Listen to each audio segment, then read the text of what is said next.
Hi y'all. Hello. Thank you all for watching my YouTube channel again. St. Patrick's Day is coming up on the 17th, so I thought I was going to do a little bit of a craft to help celebrate it. Now, I really have not celebrated St. Patrick's Day for quite a while, actually, even to the point of not, even making a point of wearing green, which is what most people do. I guess once I left elementary school and the whole threat of, getting pinched, ow, for not wearing green thing had passed, and ultimately I think today if kids were to pinch each other that they might just get suspended for sexual harassment, so no pinchy children's. That really added to it, and then also when you become an adult, the holiday becomes more of a, getting drunk and acting a fool in the street thing, and that's not at all my MO. So yeah, St. Patrick's Day hasn't been on my radar for a while, but I did decide to do something this year. I found this cute hat at Old Navy. So yeah, it's a nice Kelly green. It has this crinkling here, which I don't like, and they all had that. So I was that guy at Old Navy going through each hat just to make sure you got the perfect one. This was the best one. Still has an issue. I'm probably only ever going to wear this once, so it doesn't matter so much. I think it was about $10, and I bought it over President's Day weekend, so they were having a sale, so I got it for like $8 something. Ultimately, I think I spent more on the embellishments I'm going to put on it than the actual hat. So you'll probably remember these yellow flowers I mentioned in my last haul video that I purchased, which were for this project. They were yellow, I want orange, and I'll talk about that in a second. Ultimately, from those yellow flowers, we now have these orange beauties. I had mentioned in my haul video that I thought I might paint the flowers to get them more orange, because if you'll remember, this mum was quite yellow. I decided a much quicker way would just be spray them with something. I don't have any fabric paint that would match that color on hand, but I did realize I had food coloring, and that would work well. It's the one-time thing. I'm not going to get it wet. If I did, then I'd have like an orange, waterfall down my face, but this seemed like a good solution. So ultimately I took probably like half of the little, Knoll container of red food dye and half of the yellow one, put that in here, and then filled it up with water. It's just a little spray bottle. I actually think this is an old one I got from the Body Shop, but I was looking for spray bottles because I know I have a bunch of them from Daiso. Great uses. But yeah, it was just a really simple process. Just spray them over a sink or some protected area, because yeah, it's a mess. A couple hints I can give about this is, number one, you can't see it now because I ended up soaking my hand in lemon juice, and then I've washed my hands quite a few times since I dyed these guys yesterday. But wear a glove. I ultimately had a glove on this hand because this would leak a bit, and then a whole plastic bag over this hand because that's the one I was holding the flowers in, and it caught with the overspray.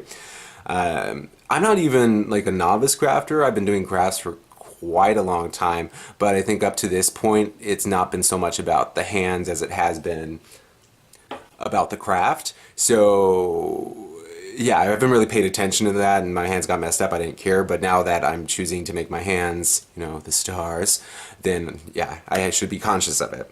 So in addition to these orange flowers, I'm also going to use some of the greenery from the flowers. I think these were from the mum, and this was probably from the poppy. But I'm just gonna, pump up some of the green on the hat while still rocking the orange. So the reason I'm rocking the orange this year, and in addition to the big orange embellishment I'm gonna add to this hat, which will be basically like wearing a centerpiece on the side of my head, I'm going for ostentatious. I'm also gonna wear an orange cardigan and an orange polo shirt that I have. The reason being that although when I was growing up all my life, my mama was all rah, we're Irish, corned beef and cabbage every St. Patrick's Day, kiss me, I'm Irish, all that stuff. Even though she had been into genealogy since I was at least an adolescent, only a couple of years ago did she tell me that, oh yeah, we're Irish, but actually we're Orangemen, meaning my ancient ancestors were Protestants from around the Netherlands area, what would now be the Netherlands, who were brought over by William the Conqueror in the 17th century to help conquer Ireland and make it part of the United Kingdom. We all pretty much know how that went. Things aren't nearly as bad as they were in the 60s, 70s, and 80s at all, with like the bombings and all that stuff. But still, there's some tension there, and people, want to have Ireland united. No comment on any of that battle. I'm not getting into politics, but ultimately, I'm an Orangeman, and as you may know, there are three colors on the Irish flag. The green, which represents the Gaelic side, the orange, which represents the Orangemen brought over by William the Conqueror, and then the white, which is the most important part because that would be the peace between the two. So, I'm gonna rock St. Patrick's Day as a holiday celebrating Irish heritage and everything, but I'm gonna show my heritage too, so I'm going with the orange. So let's get on to the craft. So I mentioned we're gonna use the greenery, just add a little more green here. I've tried out a couple styles, and so I'm just gonna walk you through my design process, but I figure that this big leaf, look good there. I'm gonna put flowers on top of it mostly. And then this big leaf, I would do the same thing, put it like that, but because of the bend in the hat, it's sort of making it look funny. So I'm going to put it up here and then use one of the smaller leaves from the poppy, stay down, to add a little more greenery there. Alright. Now, for the flowers, I really wanted to use this mum because it's so big and so beautiful, but really when you look at it, it's completely out of proportion. I want a centerpiece, but I still want it to look good. So can't use the mum, sad face, I'll use it for something else later on. Then I thought I'd use these poppies. Now, the golden poppy is the state flower of California. These are not golden poppies, these are much more complex flowers. Golden poppies are sort of simple flowers. But when I tried that out, I saw that this large one on the, oops, no. This large one on the right is getting like sort of smushed up, and I don't like how that looks at all. So then I realized I should probably use one of the daisies. So I think that works better. And I'll move this leaf over. In addition to this, I'm going to add some of these cosmos just to fill in the space, make it a little more orange. And I think that will get the effect I'm looking for. Part of the reason I'm doing this is that my office manager sits right by the front door, and I think that when she comes in, or when I come in and she sees my hat, she'll either give me a laugh or roll her eyes. It depends on her mood, but hopefully she finds it funny. So yeah, I'm sort of doing this to help entertain her. But let's get to gluing. So I'm going to use my handy dandy glue gun to help attach things. I know if you're a crafter, you probably love your glue gun just as much as I do. This is a very good tool. I like using the longer glue sticks because I just hate having to switch out glue sticks in the middle of my project. I just want to get my project done. One thing about these though, I did buy them at an ACE affiliated hardware store. You get 12 sticks in this. This was $10, people. $10. Are you kidding me? I did do some research on Amazon, and I found them for much cheaper. You usually have to buy larger portions, so maybe like 50 or 100 sticks, which can seem like a lot, but if you're a real hardcore crafter, you know you're going to use them.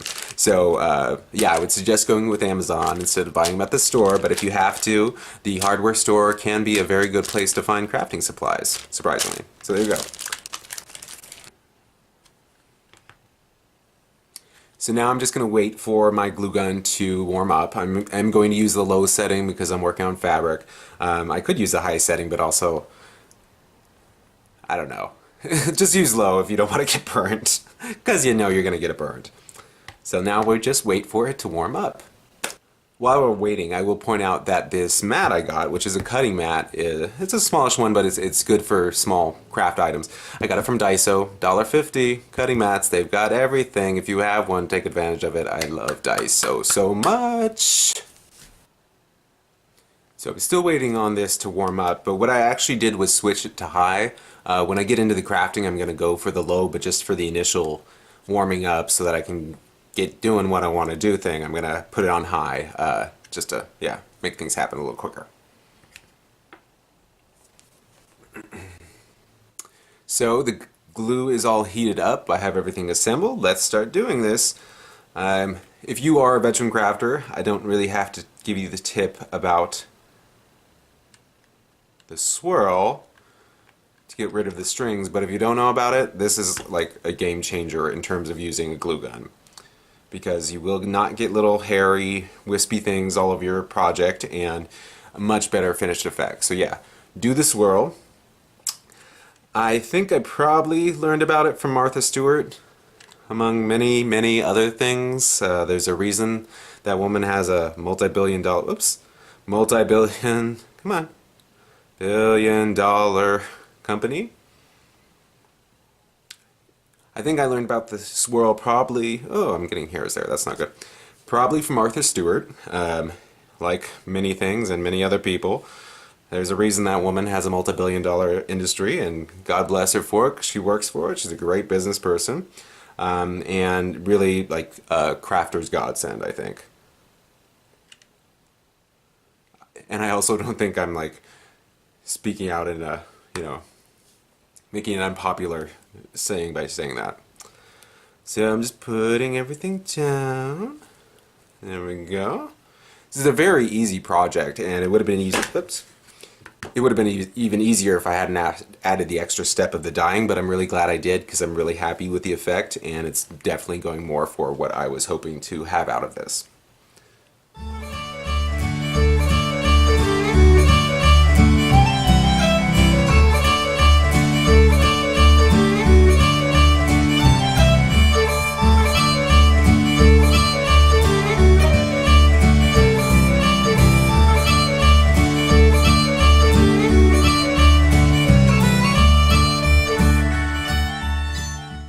Just a little adjustment at the end, making sure I get everything I want. Look at it. I'm going to try it on in the mirror real quick to make sure I like what the effect is. But here it is right now. Oh yeah, that's what I was going for. So thank you guys for watching. A really simple idea. Just because something's store-bought doesn't mean you can't add your own stuff to it, of course. And, if it's a holiday, why not have some fun and go a little, more ostentatious if you can. So thank you for watching. I hope to have one other St. Patrick's Day themed video posted before that holiday, maybe on the day. Sorry if I run a little late. But yeah, hopefully you have a fun and safe one, and I'll see you later. Thank you guys. Bye.